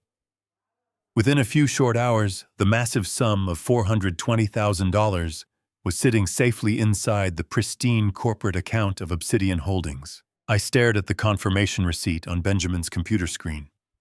Evelyn had spent decades carefully saving that money from my engineering bonuses, hoping to buy us a beautiful island paradise. Now her incredible financial discipline was going to buy me the ultimate weapon of justice. I felt a sudden, profound wave of gratitude toward my wife. Even in death, she was providing me with the exact tools I needed to survive a catastrophic collapse. With the corporate vehicle fully fueled, it was time to execute the most dangerous phase of the plan. We had to engage with the violent criminal syndicate that currently held Bradley's life in their hands. I could not just walk up to them and ask to buy his debt. These were highly suspicious, dangerous men who operated completely outside the boundaries of civil law. But Benjamin understood that money was the ultimate universal language. He hired a specialized corporate intermediary who strictly dealt with purchasing distressed debt from high-risk lenders. This intermediary did not ask any moral questions. He simply took his commission and went directly to work. The intermediary reached out to the loan sharks that very same afternoon. He presented himself as an independent wealth manager representing an anonymous client who specialized in acquiring high-risk private loans. He informed the dangerous men that his client was willing to purchase the entire $350,000 debt immediately in clean, fully untraceable cash. To sweeten the deal, the intermediary offered a premium of $20,000 extra. For the violent men running the syndicate, this was an absolute dream scenario. Violence is messy, it attracts police attention, and it rarely guarantees a return. A guaranteed cash payout of $370,000, delivered cleanly and quietly, was a phenomenal business transaction. The criminals agreed to the terms without a single moment of hesitation. They arranged a meeting with the intermediary at a secure downtown location to finalize the exchange. I sat in Benjamin's office drinking black coffee, watching the large clock on the wall slowly tick by. The tension in the room was incredibly thick. We were playing a high-stakes game of financial chess with very dangerous people. Finally, just before 5:00 in the evening, Benjamin's phone rang. He listened carefully for a few moments, nodded his head, and gently hung up the receiver. He looked across the desk at me and offered a small, deeply satisfied smile. The transaction was a complete success. The syndicate had gladly accepted the massive wire transfer. In exchange, they completely relinquished their legal claim over my son. They handed over the original promissory notes, the signed agreements, and every single piece of threatening leverage they held against Bradley. About an hour later, a private courier arrived at the law office and handed Benjamin a thick manila envelope. Benjamin opened it and carefully spread the documents across his wide mahogany desk. I stood up and walked over to examine the papers. There, printed in stark black ink, was the absolute proof of my son's reckless criminal behavior. I saw the exorbitant interest rates he had agreed to. I saw the desperate signatures he had scrawled at the bottom of the pages. I saw the official assignment of debt documents securely fastened. Obsidian Holdings was now the sole, undisputed legal owner of Bradley's massive, crippling financial obligation. He no longer owed those violent men in the black sport utility vehicle. He owed me. He owed the very father he was actively trying to destroy. I picked up the stack of papers, feeling the heavy weight of absolute power, resting right in the palms of my hands. Bradley had absolutely no idea that his entire financial existence was now locked tightly inside a briefcase belonging to my lawyer. He was completely at my mercy, and I had absolutely none left to give him after his cruel betrayal. I calmly told Benjamin to prepare the final legal documents for our highly anticipated meeting next Tuesday morning. I left Benjamin's office that evening feeling a profound sense of absolute control. For the first time since my beautiful Evelyn passed away, the heavy fog in my mind was completely gone. I took a quiet taxi ride back to my suburban neighborhood, arriving just as the streetlights began to flicker on. The house was dark and empty. Bradley and Monica had gone out for dinner, likely celebrating their impending false victory with expensive champagne they absolutely could not afford. I walked through the silent rooms looking at the life I had built over 40 years. It was time to tear it all down. The very next morning, I began the meticulous process of erasing my existence from this house. I did not hire a standard local moving company. That would be far too risky. A massive truck parked in the driveway for 3 days would immediately tip off my greedy daughter-in-law. Instead, I contacted a highly specialized private logistics firm that dealt exclusively with high-net-worth estate liquidations and secure asset relocation. I paid them a massive premium in cash for absolute discretion and incredible speed. I scheduled the extraction for Monday morning. Bradley and Monica had confidently told me they would be extremely busy finalizing the power of attorney documents with their own lawyers on Monday, clearing their schedules entirely for our highly anticipated Tuesday meeting. They foolishly thought they were orchestrating the final steps of my total surrender. They had absolutely no idea they were giving me the exact window of opportunity I needed. Over the weekend, I maintained my flawless performance. I shuffled around the house in my slippers, spilled water on the kitchen counter, and stared blankly at the television screen.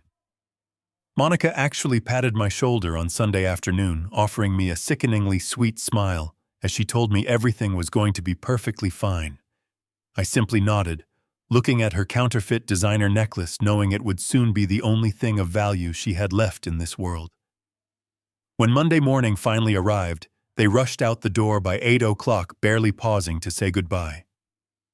The moment their cars turned the corner, the quiet suburban street was instantly transformed into a highly coordinated staging ground. 3 unmarked moving trucks silently rolled up to the curb. A team of 12 professional handlers wearing plain black uniforms stepped out and immediately went to work. They operated with the cold, ruthless efficiency of a military unit. I stood in the center of the living room, with the lead supervisor handing him a detailed floor plan I had drawn up the night before. I pointed to the solid mahogany bookshelf where I had hidden the micro camera. I told them to leave the empty shell of the shelf, but pack every single leather-bound encyclopedia. I watched as they carefully wrapped the vintage silver tea set that Monica had brazenly photographed for her secret online estate sale. They packed away the Persian rugs, the original oil paintings, and the antique grandfather clock that had belonged to my father. Every single piece of furniture, every framed photograph, every cherished memory of Evelyn was carefully boxed, catalogued, and securely loaded into the dark trucks. They were moving my entire life into a climate-controlled storage facility on the other side of the state, far beyond the greedy reach of my son. Watching my home of 40 years systematically stripped bare was a surreal experience. A normal person might have broken down in tears, overwhelmed by the sudden emptiness of the echoing rooms. But my heart felt as hard as the concrete foundation beneath my feet. I did not feel sorrow. I felt an incredible soaring sense of liberation. The physical objects were just things. My true memories of Evelyn were safely locked inside my mind, and the future she wanted for me was waiting across the ocean. While the professional movers cleared out the master bedroom, I sat on the back porch with my laptop. I opened a private browser and navigated to an airline website. I typed in my destination, Maui, Hawaii. I selected a one-way first-class ticket departing late Tuesday evening, just hours after my scheduled confrontation with Bradley. I paid for the ticket using the secure funds from Obsidian Holdings. I printed the boarding pass, folded it neatly, and slipped it into the inside pocket of my jacket. The contrast was almost poetic. I was flying toward a beautiful tropical paradise while they were sprinting blindly toward a financial slaughterhouse. By 3 o'clock, the movers finished their work. They swept the bare floors, loaded their equipment, and quietly drove away, leaving no trace of their operation. I walked inside and stood in the hallway. The silence was absolute and deafening. The walls were bare, the rooms stripped of warmth, and the air smelled like packing tape. It looked exactly like a vacant, abandoned property now. I walked through the empty kitchen, my footsteps echoing against the walls. I finally stopped at the entrance of the formal dining room. Out of the entire sprawling 4-bedroom house, I had specifically instructed the professional movers to leave exactly one single piece of furniture behind. Sitting directly in the center of the empty room, bathed in the pale afternoon sunlight, filtering through the bare windows, was the heavy oak dining table. The very same table I had built with my own hands 4 decades ago. The same table where we had celebrated countless family birthdays and quiet Sunday dinners. The table where Bradley had aggressively slapped down the power of attorney papers just last week. I pulled up a single wooden folding chair I had kept in the garage and sat down at the head of the oak table. I placed my briefcase carefully on the polished wood surface. The grand stage was now perfectly set. I was completely ready for tomorrow to finally arrive so I could destroy them. Tuesday morning arrived with a heavy dark overcast, perfectly matching the cold atmosphere inside. I awoke at dawn sitting quietly in the single folding chair at the oak dining table. I skipped my morning coffee. There was no coffee maker left. The kitchen was stripped down to the bare granite countertops and empty stainless steel appliances. Every slight movement I made, every breath I took echoed loudly through the hollow rooms. Without the thick Persian rugs to absorb sound, without the heavy mahogany bookshelves and soft leather sofas, the house sounded exactly like a cavernous vault. It was a vault just emptied of its treasure, leaving only a perfectly designed trap waiting to snap shut. I checked my gold wristwatch. It was exactly 9:00. Bradley and Monica were remarkably punctual when they believed they were about to receive a massive fortune. Right on schedule, the crunch of tires sounded on the gravel driveway outside. I heard the car doors slam shut, followed by the eager clicking of Monica's designer heels leading the way up the front steps. I took a slow breath, centering my mind. I rested my hands flat on the smooth surface of the oak table, feeling the familiar grain of the wood I had sanded and stained 4 decades ago. The heavy brass doorknob turned, and the front door swung open with a loud creak that reverberated endlessly down the barren hallway. Bradley stepped inside first, calling out to me with that same fake, practiced sympathy he had been using for weeks. "Dad." "We are here," he announced, his voice booming unexpectedly in the empty space. "We brought the paperwork from the lawyers just like we discussed." Then the absolute silence of the house physically hit them. I listened closely from the dining room as their footsteps abruptly stopped in the entryway. A deep, profound confusion instantly settled over them. "Bradley, where is the hall mirror?" Monica asked, her voice tight with sudden bewilderment. "Where is the console table?" I heard them slowly walk into the main living area. Monica let out a sharp gasp of horror. Bradley dropped his leather briefcase onto the bare hardwood floor with a heavy thud. "Oh my God!" Monica shrieked, her panic echoing off the blank walls. "Everything is gone." The grandfather clock, the silver tea set, the leather sofas. "We have been robbed. Bradley, call the police right now. Someone completely cleaned out the house while he was sleeping." They were practically tripping over themselves as they rushed through the empty living room, their eyes darting wildly around the bare spaces.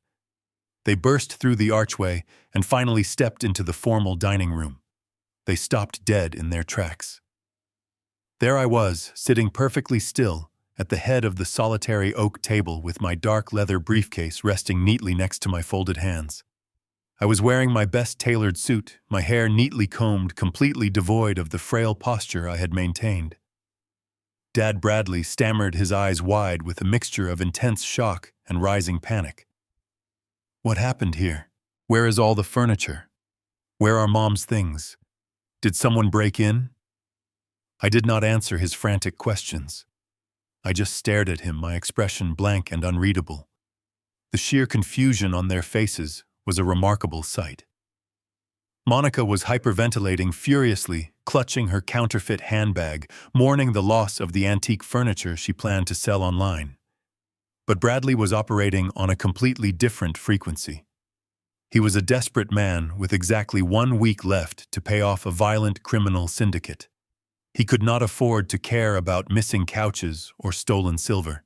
He only cared about the legal authority to sell the property. I watched the internal struggle play out across his sweating face. The massive red flags were waving wildly right in front of him. The empty house, my suddenly sharp appearance, the undeniable strange atmosphere. A smart man would have turned around and walked right out the door, but my son was a cornered animal, entirely blinded by his own greed and impending destruction. He swallowed hard nervously, adjusting his silk tie, and made the fatal decision to push forward. He picked up his fallen briefcase from the living room floor and walked over to the oak table. He desperately needed this to be a simple misunderstanding. He needed me to just be a confused old man who perhaps donated the furniture or sent it away for cleaning. He unzipped his bag with trembling hands and pulled out the thick stack of legal documents bound by a silver clip. "Dad, we need to focus," Bradley said, his voice shaking as he tried to regain control of the situation. "I do not know what you did with the furniture, and we can figure that out later, but we have a very serious deadline with the care facility. They need these documents signed today to secure your room." He stepped right up to the edge of the wood. The paper hit the wood with a sharp, echoing smack. He slapped the power of attorney document directly onto the oak table. Monica stepped up beside him, flashing her fake smile. She placed a sleek pen on top of the legal packet. "Richard." "Please," Monica urged, her tone dripping with false sweetness.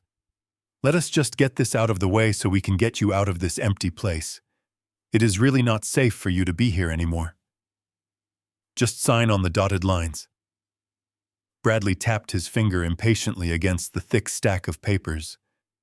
The trap was now fully sprung. They were standing exactly where I wanted them, demanding the very signatures that they believed would guarantee their unearned salvation. They looked at me with hungry, desperate eyes, expecting the frail old man to simply surrender his entire life without a fight. The moment had finally arrived to shatter their incredibly fragile, entirely fake empire. I looked down at the sleek silver pen resting on top of the thick legal packet. It was an expensive pen, the kind a successful real estate broker uses to close massive deals. The heavy document lay perfectly flat against the oak wood, waiting for my signature to finalize the total transfer of my freedom and my finances. Bradley leaned forward, his hands braced on the edge of the table. His knuckles were white. He was breathing through his mouth, taking shallow, nervous breaths. He was a drowning man, and that document was his only life raft. Monica stood right beside him, shifting her weight from foot to foot. She had completely forgotten about her missing antique furniture. For a brief moment, her eyes locked entirely on the blank signature line at the bottom of the page. The silence in the cavernous, empty dining room was absolute, broken only by the sound of their desperate anticipation. "Go ahead, Dad," Bradley urged softly, trying to inject a tone of comforting reassurance into his trembling voice. "Just sign at the bottom of the first 3 pages, and then initial the medical proxy on the back. It will only take a minute. Then we can take you somewhere nice." I reached out my hand. I deliberately let my fingers shake just a little bit, giving them one final second of their precious illusion. I picked up the silver pen. It felt heavy and cold in my grasp. Monica let out a soft, almost imperceptible sigh of profound relief. She reached out and rested her hand on Bradley's arm in a silent gesture of wicked victory. They thought the long, exhausting game was finally over. They thought they had successfully manipulated a grieving widow into surrendering everything. I held the pen over the dotted line. I let the metal tip hover just a fraction of an inch above the crisp white paper. I kept it there for 5 agonizing seconds. I wanted them to taste the absolute certainty of their triumph before I turned it to ashes in their mouths. Then I stopped pretending. My hand instantly stopped shaking. The artificial weakness in my joints vanished. I sat up perfectly straight in my wooden folding chair, squaring my shoulders and lifting my chin. The frail, confused old man posture evaporated into the cold air. I gripped the ends of the expensive silver pen with both hands. I did not sign the paper. Instead, I applied a sudden fierce pressure with my thumbs and violently snapped the pen completely in half. The sharp cracking sound of the metal and plastic breaking echoed like a gunshot through the barren, unfurnished rooms of the house. A dark splatter of black ink burst from the shattered ink cartridge, staining the pristine white pages of the power of attorney document and splashing onto Bradley's perfectly manicured fingers. Bradley physically jumped backward, letting out a startled gasp. Monica shrieked, instantly pulling her hands away as the black ink pooled on the solid oak table. They stared at the broken pieces of the pen in my hands, completely paralyzed by sudden, absolute confusion. I casually tossed the shattered halves onto the ruined legal documents. I looked up and locked my eyes directly onto my son. There was no confusion in my gaze. There was no sorrow, no fear, and absolutely no paternal warmth. My eyes were completely dead, entirely devoid of the unconditional love he had recklessly exploited for months. "I am not signing anything," I said. My voice did not waver. It was not the soft, hesitant whisper I had been using for the past 2 weeks. It was deep, resonant, and as cold as forged steel. It was the voice of a man accustomed to giving orders and demanding absolute precision. Bradley stared at me, his mouth hanging slightly open. The shock on his face was profound, but his desperate brain could not process the sudden shift in reality. He frantically tried to cling to the original narrative, desperate to keep the sinking ship afloat. "Dad!" "What are you doing?" he stammered frantically, wiping the black ink from his fingers onto his expensive suit pants. "You are confused. You are having an episode. You need to calm down. The doctors warned us this might happen." I did not break eye contact. I did not raise my voice. I spoke with a slow, deliberate cadence that commanded absolute silence. "Do not insult my intelligence by playing that pathetic game anymore, Bradley. I am not confused. My memory is perfectly fine. My mind is sharper right now than it has been in decades. I know exactly what day it is, I know exactly where I am, and I know exactly who is sitting across from me. You are not looking at a helpless old man waiting to be tossed into a cheap nursing home." Monica took a step backward, her eyes darting nervously toward the empty hallway. The complete lack of furniture, the echoing space, and my sudden terrifying transformation finally started to register in her shallow mind. This was not the confused victim they thought they were managing. This was a highly calculated ambush. "What is going on?" she whispered, her voice stripped of its previous fake sweetness. "What did you do with all of our things?" I slowly pushed the ink-stained document back across the oak table toward Bradley. "I am terminating this insulting charade," I replied smoothly, keeping my eyes fixed directly on my son. "You walked into this house today, fully expecting to strip me of my rights, sell my sanctuary, and use the profits to cover your own miserable, pathetic mistakes. You thought I was deaf, blind, and stupid. You thought you could whisper in the dark, and I would not hear you. You severely miscalculated the structural integrity of the very man who raised you. The time for lying is completely over. It is now time for you to finally pay the massive bill." I reached down to the floor and picked up my dark leather briefcase, lifting it onto the bare oak table right next to the ruined, ink-stained power of attorney documents. I popped the brass latches. The sharp clicks echoed loudly. I reached inside and pulled out a thick manila folder, perfectly pristine and entirely free of any ink. I placed my hands flat on top of it and slid it smoothly across the polished wood until it stopped right at the very edge of the table directly in front of my trembling son. Bradley stared down at the unmarked folder as if it were a live explosive device. He did not want to touch it, but the overwhelming curiosity and the rapidly building dread forced him to reach out. He flipped open the heavy cover. The first page was the official certificate of formation for a limited liability company named Obsidian Holdings. He frowned, his eyes scanning the dense legal text, completely unable to comprehend what he was looking at. Monica leaned over his shoulder, her brow furrowed in deep confusion. I watched their eyes desperately search the page for answers. "Let me save you the trouble of reading the fine print, Brad," I said, leaning back comfortably in my wooden folding chair. "You see, I am not going to a cheap nursing home in Tacoma. I am actually going to a beautiful, fully paid-off beachfront villa in Maui, Hawaii. Your wonderful mother secretly bought it for me as a retirement surprise before she passed away. She also left me a hidden bank account containing exactly $420,000. She saved that money penny by penny over 4 decades to protect our future. You and your greedy wife were so incredibly busy digging a shallow grave for my independence that you completely missed the massive treasure chest buried right beneath your feet." Monica gasped loudly, taking a stumbling step backward. Her face turned entirely pale as the sheer magnitude of the lost fortune finally registered in her materialistic brain.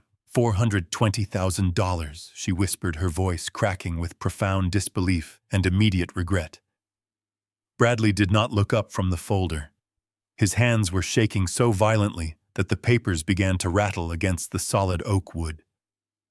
"But what is this company?" he asked, his voice barely a hollow whisper. "Why are you showing me a corporate charter for Obsidian Holdings?" I smiled, but there was absolutely no warmth in the expression. I leaned forward, resting my forearms on the table, closing the distance between us. "Because, Brad, I am the sole owner of Obsidian Holdings," I explained clearly. "And yesterday afternoon, my lawyer used your mother's secret savings to aggressively approach a certain violent criminal syndicate operating just outside the city. We made them a very generous cash offer." Bradley stopped breathing. The blood completely drained from his face, leaving him looking like a terrified ghost. He frantically flipped to the second page in the folder. It was the official assignment of debt. The exact promissory notes he had signed with the loan sharks, complete with the exorbitant interest rates and the predatory terms, were all staring right back at him. I watched the horrible realization crash over him like a massive tidal wave. "That is right," I said, my voice dropping to a low, dangerous register. "We bought your entire debt." The syndicate took the cash and walked away. They handed over every single piece of leverage they had on you. I am not giving you my house to pay off your criminal mistakes. I am now the sole undisputed owner of your $350,000 debt. You do not owe those dangerous men anymore. You owe me. I am your absolute merciless creditor." Bradley collapsed into the nearest wall, his knees completely giving out. He slid down until he was sitting on the bare hardwood floor, his head buried deep in his hands. A pathetic, ragged sob tore from his throat. Monica stared at him in utter disgust and abject terror, realizing that her entire fake empire was completely destroyed. But I was not finished. I had one final crushing blow left to deliver, and I wanted to make absolutely sure it shattered any remaining piece of his corrupted soul. I stood up from my chair and walked slowly around the oak table, looking down at the broken man crying on my floor. I pulled a single piece of paper from my inside jacket pocket and let it flutter down, landing right next to his expensive leather shoes. Bradley slowly lifted his tear-stained face and looked at the paper. It was a copy of the $50,000 bridge loan. He froze. "Do you recognize that signature?" I asked, my voice vibrating with pure, unadulterated fury.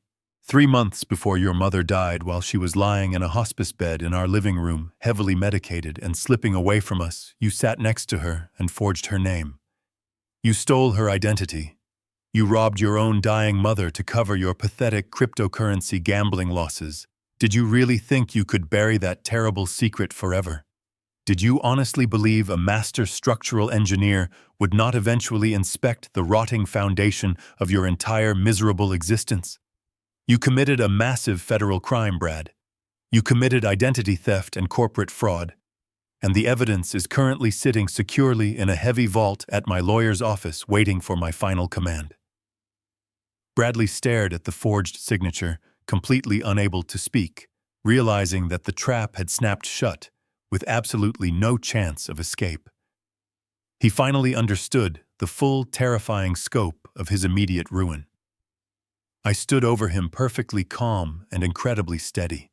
The massive building had collapsed exactly as I meticulously planned, trapping him underneath the devastating weight of his own unforgivable sins. The beautiful justice of it all was undeniably and entirely absolute. The heavy silence that followed my declaration was suffocating. The cavernous, empty dining room seemed to amplify the sound of Bradley's ragged, pathetic breathing as he remained slumped against the bare wall.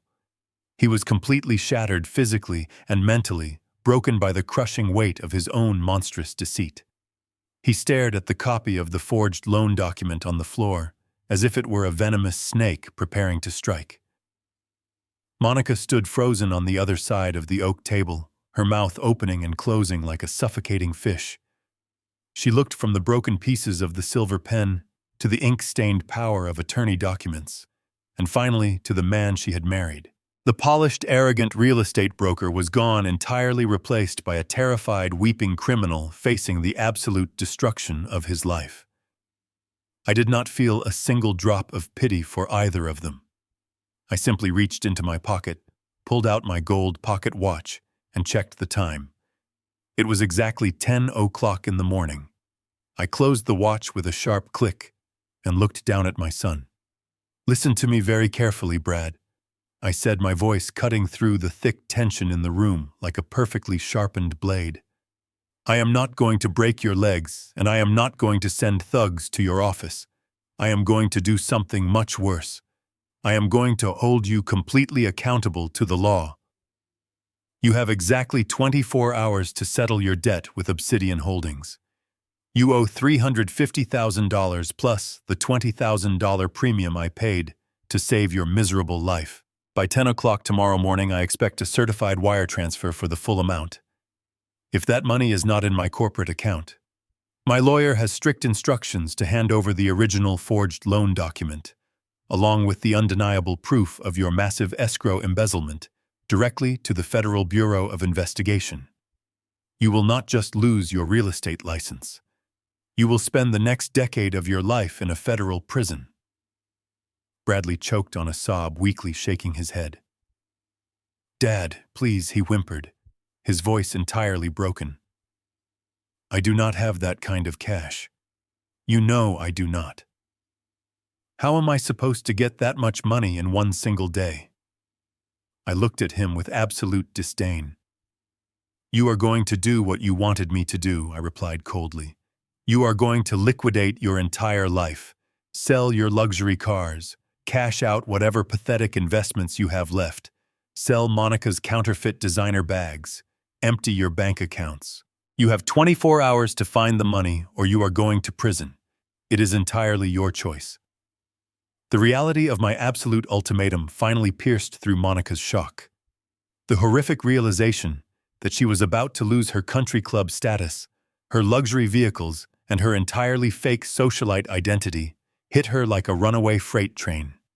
She did not rush over to comfort her weeping husband. She did not beg me for mercy or apologize for calling my dead wife a financial blessing. Instead, the toxic, materialistic monster inside her violently clawed its way out. She turned her furious, venomous gaze directly onto Bradley.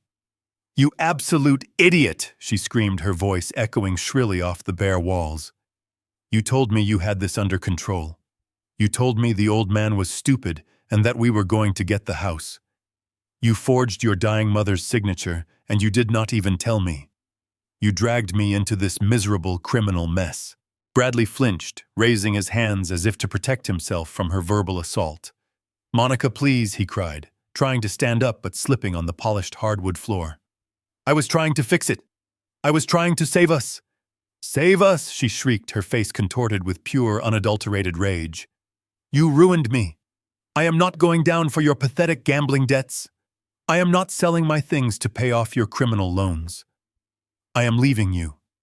I am calling my lawyer right now, and I am taking everything I can carry."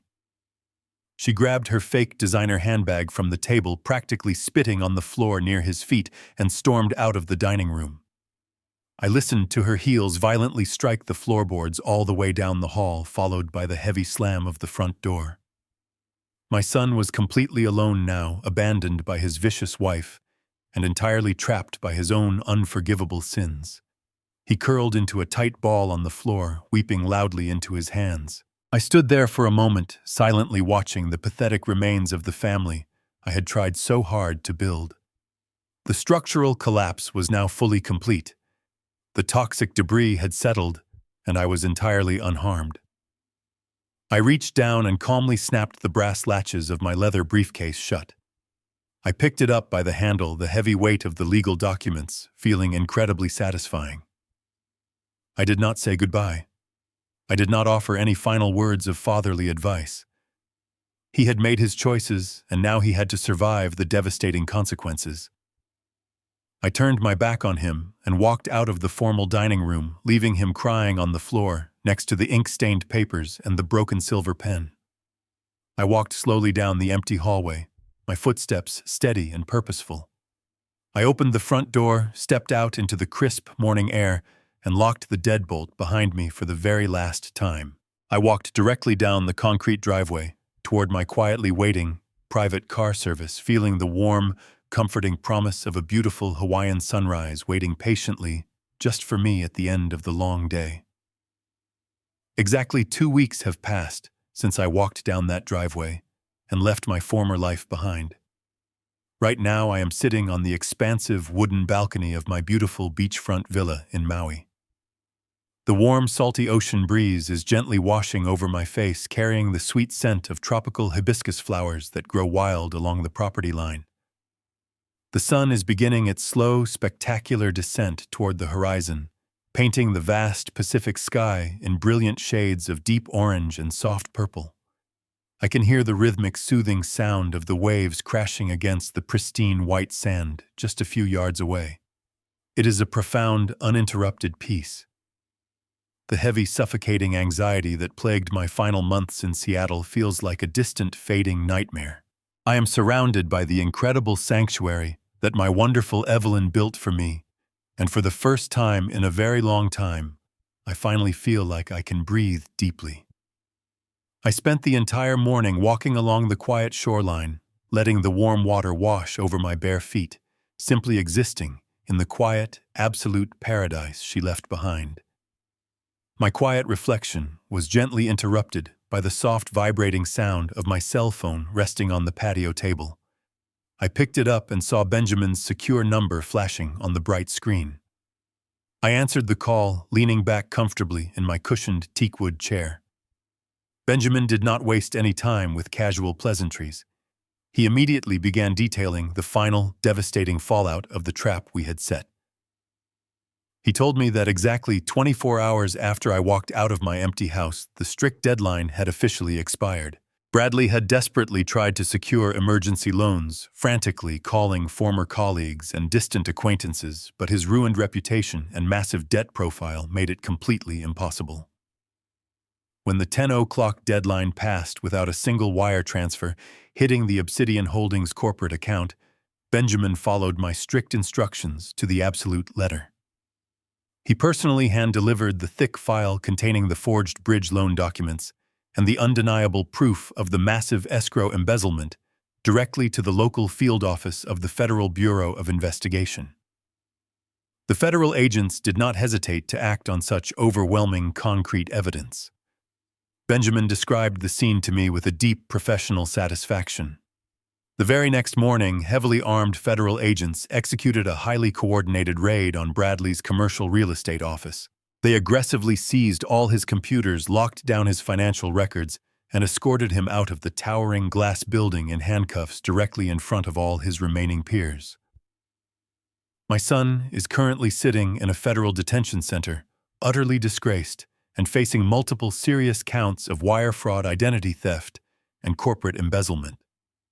The prosecuting attorney is entirely confident that Bradley will receive a mandatory sentence of at least 10 full years in a federal penitentiary. The massive, fragile house of cards he built upon stolen money and endless lies has completely collapsed, trapping him squarely beneath the heavy rubble. He will have a very long time sitting in a small, cold, concrete cell to think about the terrible way he treated his grieving father and the disgusting disrespect he showed to his dying mother. Benjamin then shifted the conversation to the immediate pathetic fate of my former daughter-in-law. When Monica realized the absolute severity of the federal charges and the complete evaporation of their fictional wealth, she instantly filed for a fast-tracked divorce. She foolishly tried to legally distance herself from his criminal activities to strictly protect her own fake socialite status. However, the aggressive asset seizure mandated by the federal government completely wiped out their joint accounts. Her luxury vehicles were instantly repossessed by the angry bank, and her ridiculous, highly expensive country club membership was permanently revoked.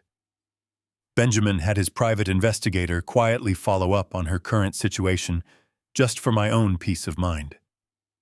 Without my constant financial support And without her husband's stolen money to fund her pathetic counterfeit lifestyle, Monica was quickly evicted from their upscale apartment. She is currently renting a tiny cramped room in a dangerous part of town and working exhausting double shifts as a waitress at a cheap, greasy diner just to survive. The cruel woman who haughtily dismissed my wife's tragic death as a convenient financial blessing is now spending her miserable days wiping down dirty tables for spare change. I listened quietly as Benjamin finished his highly detailed report. I thanked my old reliable friend for his incredible loyalty and his ruthless efficiency, promising to fly him out to the beautiful island for a long restful vacation very soon. I ended the call and set the phone face down on the wooden table. A profound, sweeping sense of absolute finality washed over my entire soul. The toxic poison had been completely extracted from my new life. I stood up and slowly walked over to the small, elegant outdoor bar I had recently stocked. I reached for a heavy crystal decanter filled with my absolute favorite deeply aged bourbon. I carefully poured 2 generous measures into 2 thick glasses. I walked back to the edge of the balcony and set 1 glass down on the small table directly next to the empty chair beside me. I raised my own glass toward the vibrant setting sun, offering a silent, heartfelt toast to the beautiful, brilliant woman who had saved my life from beyond the grave. "Thank you, Evelyn," I whispered into the warm evening breeze. "Blood makes you related, but loyalty makes you family. I chose my dignity over a toxic son. Do you think I went too far, or did he get exactly what he deserved? Let me know in the comments. Thank you for your super. Thanks, it helps me share these life lessons. Subscribe to the channel, and I'll see you in the next story. With love and respect."